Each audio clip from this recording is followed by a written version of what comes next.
Here's the problem. According to the National Council on Aging, at some time in our lives, usually in our later years, and often following a critical illness or accident, surgery, cancer, stroke, or heart attack, 70% of Americans, that's 7 out of every 10, will eventually require some form of daily nursing or custodial care, including assistance with things like bathing, dressing, toileting, feeding, and medicating. We might be in our 50s or in our 80s. We might require these services only a few hours a day, or all day, every day, for only a few months, or for many years. We might remain in our own homes, or need to live in a resident care facility.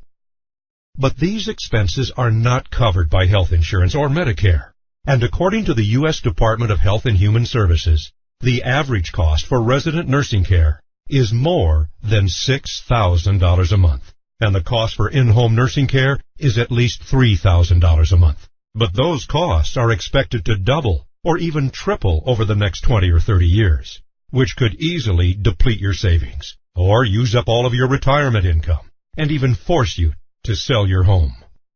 Of course, if you have children, they might be able to help you pay for these expenses if they can afford it, or you could actually move in with them if they have the room and they don't mind giving up their privacy and you don't mind giving up your independence. So what's the solution? Long-term care insurance. Long-term care insurance can pay for the nursing or custodial care that you need in the comfort of your own home or in a qualified facility of your own choosing for as long as you require it, even for the rest of your life. Long-term care insurance is a very cost-effective way to protect your income, your savings, your home, your privacy, and your independence, and to keep you from becoming an imposition to your family. Here's how it works. You secure long-term care coverage when you are relatively young and healthy, and the cost is most affordable, typically in your 40s or 50s, as part of your retirement planning, because the cost of insurance is based on your age and your health at the time you apply for coverage. And more than 40% of retired Americans already have some sort of physical limitation or cognitive impairment that would disqualify them for coverage at any price.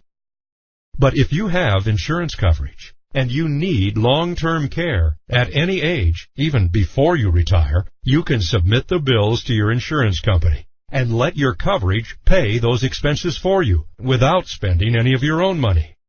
That's why more than 8 million Americans currently have long-term care insurance coverage that paid out almost $3.5 billion last year to over 180,000 people who already require nursing or custodial care.